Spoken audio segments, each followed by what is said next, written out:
네, 북한의 주요 현안을 분석하고 전망하거나 북한 사회를 진단하고 대안을 제시하는 북한 새로 읽기 시간입니다.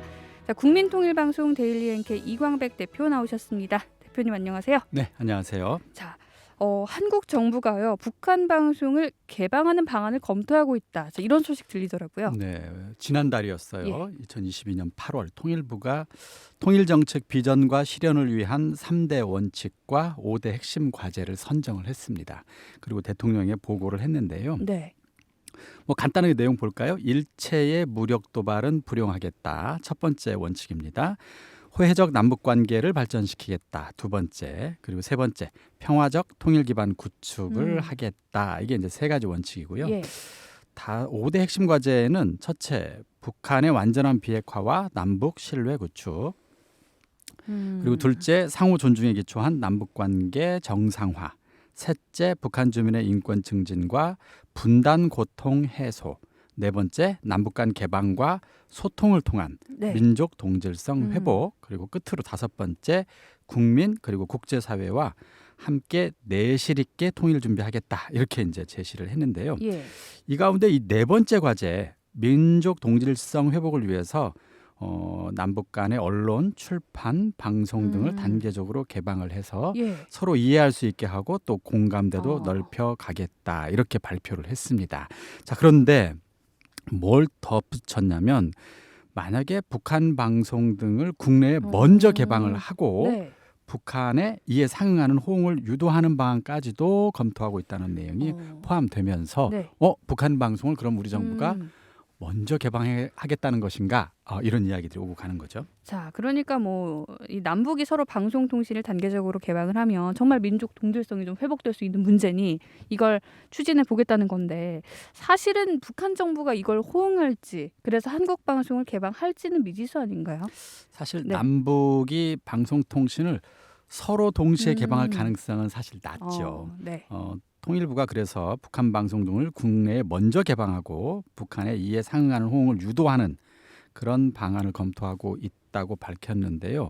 우리 정부가 설사 선제 개방을 하고 네. 북한 당국에게 나중에 천천히 개방하세요라고 해도 북한 당국이 북한 정부가 방송통신을 개방할 가능성은 여전히 낮습니다. 사실 체제 대결을 하는 나라 사이에서 이 개방과 교류라는 것은 역량이 압도적으로 우월한 나라에게 좀 유리한 그렇죠. 전략이거나 정책이죠.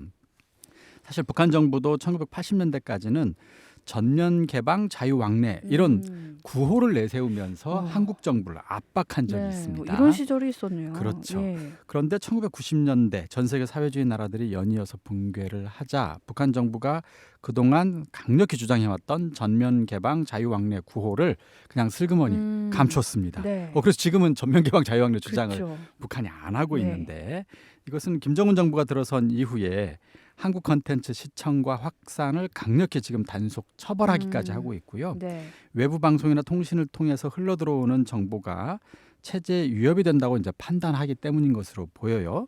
자, 이런 상황을 볼 때 과연 북한 정부가 한국 정부의 방송통신 개방 제안을 받아들일 네. 것인가? 현재로서는 가능성이 거의 없다고 보셔야 될 것 같습니다. 자, 맞습니다. 북한에선 지금 한국 컨텐츠를 보기만 해도 처벌을 받는 이 시점에 북한 정부가 이걸 호응할 가능성은 거의 없다고 보여지는데 자, 그렇다면 북한 방송을 선제 개방을 하겠다. 이건 한국에는 어떤 의미가 있는 건가요? 이제 굳이 효과, 한계, 약점 이런 식으로 네. 이제 나누어서 분석 평가한다면 효과라면 이런 정도 효과는 있을 것 같습니다. 우리 정부가, 그러니까 한국 네. 정부가 북한 방송을 단계적으로 먼저 개방을 하면서 개방할 때마다 북한 정부에 네. 자, 우리는 여기까지 이번에 개방할 테니 자, 북한 정부도 네. 같이 호응해서 개방합시다. 자, 그 다음 단계 또 가서 우리는 이제 이번에는 여기까지 더 개방을 할 테니 북한 정부 지난번에도 왜 네. 개방 안 했지 않느냐. 이번에는 한 번 더 검토해 봐 달라. 자, 이런 식으로 단계적으로 매우 지속적으로 북한의 변화를 촉구하는 네. 남북 동시에 개방을 하자. 그것이 통일의 길이다. 서로의 차이를 좁히는 길이다. 이런 식으로 명분을 앞세워서 남북 대화의 의제로까지 상정할 수도 있긴 할 겁니다. 이제 끈기 있게 노력한다면. 그래서 이제 어떻게 보면 북한의 변화를 촉구하는 이른바 협상 카드를 확보하는 그런 측면의 효과는 얻을 수 있을 것으로는 보입니다. 네. 자, 그런데 뭐 단순히 협상에서 주도권을 잡는 거 이거는 의미 있는 정책으로 평가받기는 어렵지 않을까 뭐 이런 생각도 들거든요. 문제는 그렇습니다. 네. 그러니까 사실 방송 개방을 해서 서로 예. 정보를 주고받고 서로의 프로그램을 보고 음. 듣는 것은 네. 그걸로 어느 정부가 어느 정부를 압박하는 게 그쵸. 주요한 목적이 예. 아니잖아요. 진짜 중요한 것은 어쨌든 음. 남북의 주민들이 서로의 사회를 서로 이해하고 서로 대화하는 것이 네.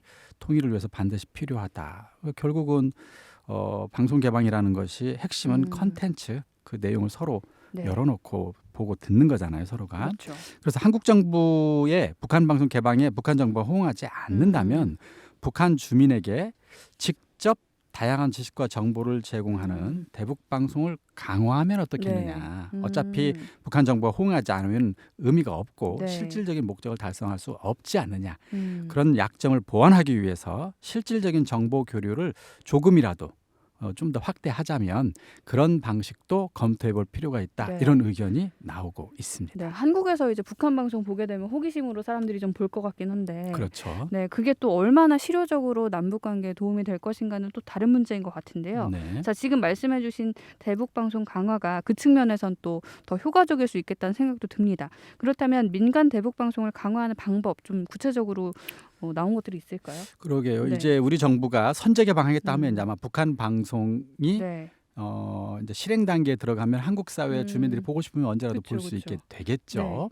자, 그러면 문제는 같이 해야 되는 거기 때문에 상호해야 되기 때문에 그러면 북한 당국이 거절할 경우에 어떻게 할 거냐? 그러면 북한 주민이라도 나 한국의 방송을 볼 수 네. 있도록 이제 민간 대북 방송을 강화하자 이런 건데요. 크게 두 가지 정도 방법이 있을 것 같습니다. 10수년 전부터 이미 북한 주민을 대상으로 프로그램을 제공하고 있는 네. 대북 방송 라디오들이 있습니다. 그 음. 민간 대북 방송의 프로그램 제작과 또 주파수 이런 것들을 지원한다면 조금 더 많은 북한 주민들이 외부의 방송을 듣고 볼 수 있지 않겠느냐. 그러면서 외부 사회를 이해할 수 있지 않겠느냐. 이런 방법이 있을 것 같고요. 두 번째는 북한 주민을 대상으로 하는 위성 TV 방송 같은 것을 설립한다면 네. 사실 지금 라디오 방송만 가지고는 좀 다채로운 프로그램을 그쵸. 보기가 좀 어렵잖아요. 네.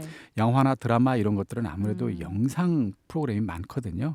이런 것들을 북한 주민이 볼 수 있게 하려면 위성 TV 방송 같은 것을 설립하는 방안도 검토해 볼 수 있겠지요. 네. 네. 뭐 저희 방송만 해도 사실 네. 이렇게 좀 다채롭게 보여드리고 싶은 게 많은데 그렇죠. 이 음성만 전해드리니까 한계를 느낄 때가 있거든요. 그렇죠. 아무래도 네. 주파수의 출력도 약하고 네. 주파수 수도 부족하기 때문에 가능하면 많은 주민들이 저희 방송을 네. 같이 보고 즐기기를 원하는데 그러지 못하지 않습니까? 네. 그래서 주파수를 만약에 조금 더 확대한다면 지금보다는 훨씬 많은 북한 네. 주민이 보고 들을 수 있을 것 같습니다. 네. 자, 이렇게 뭐 민간 대북 방송 강화 이야기도 나오고 있습니다. 자, 그런데 다시 북한 방송 얘기로 가보면요. 한국에서는 이 윤석열 정부가 지금 추진하려고 하고 있는 북한 방송 선제 개방 이게 부작용이 좀 있다. 우려하는 목소리도 있다고요. 크게 두 가지 정도였습니다. 하나는 북한에 대한 왜곡된 정보가 확산될 수 있다는 것이 첫 번째 우려입니다. 이게 무슨 네. 뜻이냐면 사실 우리 정부가 북한 방송을 개방할 경우에 뭐 조선중앙방송이든 노동신문이든 이제 네. 보게 될 텐데 이 내용이 사실 북한 사회 특히 북한 주민의 생활을 있는 그대로 보여주는 흔히 그렇죠. 보통 일반적인 국가에서 말하는 그런 언론 또는 방송이라고 보기가 조금 어려워요. 사실상 북한 체제와 정부의 선전매체라고 봐야 됩니다. 그래서 최고 지도자에 대한 충성심을 교양하거나 네. 당 정책을 교육하거나 주로 이런 내용이 많고 북한의 실상을 전할 때에도 좋은 내용만 주로 골라 뽑아서 전한단 네. 말이죠. 그래서 한국 시청자가 북한 방송을 보게 되면 북한의 다양한 지식과 정보를 얻기보다는 오히려 북한 정부의 선전 내용을 보게 될 네. 거라는 것이죠. 그렇게 된다면 북한에 대한 정확한 인식을 오히려 가로막을 수도 있는 거 아니냐. 이제 이것이 첫 번째 우려입니다. 네. 그리고 두 번째는 한국 사회에 뭐 많지는 않지만 북한 사회가 한국 사회보다 더 나은 사회주의 사회다. 모두가 평등한 사회 아니냐. 한국은 자유민주주의 또는 자본주의 사회이기 때문에 불평등이 있다. 이렇게 생각하는 사람이 일부 있습니다. 네. 이제 한국에서는 그런 사람을 친북주의자 또는 종북 세력 이렇게 부르기도 하는데 북한 방송을 개방할 경우에 이 친북 세력이 더 늘어나고 네. 오히려 사회 혼란 국가의 어떤 여론이 분열될 그런 가능성도 있다는 우려도 일부에서는 나오고 있습니다. 그렇군요. 네. 뭐 사실 저도 네. 우회적으로 네. 북한의 조선중앙TV를 본 적이 있거든요. 자, 근데 제 생각에는 이런 부작용이 클까 뭐 이런 생각이 들긴 하는데 네. 이런 부작용을 그래도 이제 걱정이 되는 만큼 줄일 수 있는 방안에 대해서도 분명 의견이 나올 것 같거든요. 네네. 어떤 의견들이 있을까요? 일단 첫 번째, 북한에 대한 네. 왜곡된 정보가 크게 확산될 것이냐, 그렇게까지 확산되기는 어렵다는 의견도 많습니다. 왜냐하면 북한은 체제가 이제 좀 종합적으로 취약한 사회단 말이죠. 그런데 한국은 다양한 정보가 막 돌아다니는 사회예요. 이런 것을 이제 막 학자들은, 전문가들은 네. 정보 시장이라고 표현은 합니다. 이게 무슨 뜻이냐면 네. 가짜 정보 또는 사실과 다른 정보가 이렇게 오면 그건 사실이 아니야 맞아요. 라고 하면서 이게 진짜야, 네. 이런 정보들이 막 맞아요. 돌아다니는 것이 한국 네. 사회에서는 가능합니다. 가짜를 정말 빨리 걸러내더라고요. 그렇죠. 그러니까 이제 시장이라는 게 단순히 시장이 그런 거 아닙니까? 물건 살 때 싼 가격에 더 좋은 물건을 살 수 있게 여러 제품들이 나와 있어요. 그래서 그것을 사는 사람들이 그걸 얼마든지 자유롭게 선택해서 고를 수 있어요. 마찬가지다. 정보나 사상도 한국 사회에서는 북한 정부의 선전 방송만 있는 게 아니라 북한은 이게 실상입니다. 저 말은 사실이 아닙니다. 이런 다양한 정보와 내용들이 어차피 있기 때문에 그걸 보고 듣는 사람이 그걸 스스로 알아서 가려낼 것이다. 그래서 북한에 대한 왜곡된 정보가 우리가 우려했던 것만큼 크게 확산될 가능성은 사실상 매우 낮다. 다양한 또는 자유로운 정보 시장에서 걸러질 것이다. 이게 이제 첫 번째 의견들입니다. 그래서 생각보다는 부작용이 적을 것이라는 거고요. 두 번째, 북한 사회를 동경하거나 북한 정부를 추종하는 세력이 급격히 늘어날 가능성도 우리가 우려할 만큼 크지는 않다는 의견도 많습니다. 왜냐, 이미 종북 세력이 있기도 합니다. 그러나 극소수고, 그리고 그 사람들은 현재도 사실 우리 정부가 북한 방송을 개방하지 않은 지금도 간단한 우회 프로그램들을 이용해서 이미 현재 그런 방송과 언론을 보고 있습니다. 실제로 접근하고 있어요. 그래서 방송이 개방된다 해도 종북 세력이 급증할 가능성은 매우 낮고, 또 한국 사회에서 북한의 정보, 뉴스 뭐 이런 것들이 널리 확산되지 않는 이유는 우리 정부가 그것을 접근하지 못하도록 막고 있기 때문은 아닙니다. 사실은 맘만 먹으면 불편하지만 얼마든지 볼 수 있거든요. 근데 유튜브에서도 그렇죠. 근데 왜 그러면 북한의 여러 뉴스나 정보들이 한국 사회에 널리 안 퍼지느냐? 그 정보의 내용이 좀 쓸모가 적고 너무 시대에 뒤떨어져 있어요. 주로 정치 선전 뭐 이런 내용만 있기 때문에 사람들이 재미를 느끼기도 어렵고 실생활에 쓸모도 적다. 이것이 확산이 안 되는 중요한 이유이기 때문에 개방한다 하더라도 그것은 변하지 않을 것이다. 이런 거고요. 또 하나, 북한의 선전선동이 강력한 효과를 발휘한다는 이런 의견도 있을 것인데, 이제 만약에 개방되면 북한 정부가 엄청난 선전선동 막 부대를 총동원해서 막 북한의 아름다운 여성이 북한의 아름다운 강산을 보여주면서 막 이렇게 할 거다. 그런 거에 한국 사회가 속절없이 무너진다. 이런 의견도 있거든요. 근데 아까 얘기했던 것처럼 사실 북한식 선전선동이 먹히려면 세 가지 조건이 필요합니다. 첫 번째, 다른 정보와 비교할 수 없도록 아예 정보를 차단하고 독점해야 됩니다. 그래서 북한 정부가 제공하는 정보만 보고 듣는 경우에는 효과를 발휘할 수 있습니다. 예를 들어서 지금 북한처럼 다른 나라를 아예 볼 수 없게 하고, 태어나자마자부터 위대한 장군님이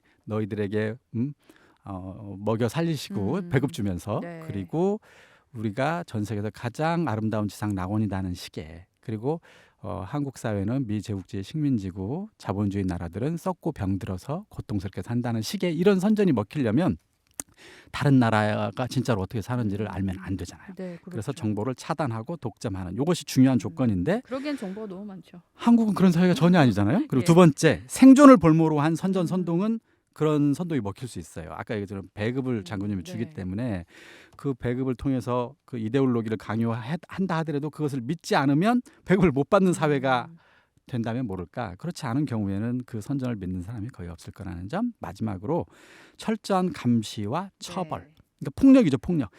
그들이 제공하는 선전선동과 이념을 받아들이지 않으면 그 사람들을 처벌하고 폭력으로 네. 공포를 줘서 겁을 줘서 이념을 강요할 경우에는 선전선동이 먹힐 수 있겠지만 한국 사회같이 열린 사회, 폭력이 없는 사회에서 그 이념을 믿는 사람은 거의 없을 것이다. 자, 네. 이렇게 한국은 조건이 완전히 다르기 때문에 북한식 선전선동 효과는 거의 없을 것이다. 이런 주장인 거죠. 네, 이렇게 오늘 북한을 향한 통일부의 정책 중에서 북한 방송을 개방하는 걸 비롯한 관련 이 소식들 좀 살펴봤는데요.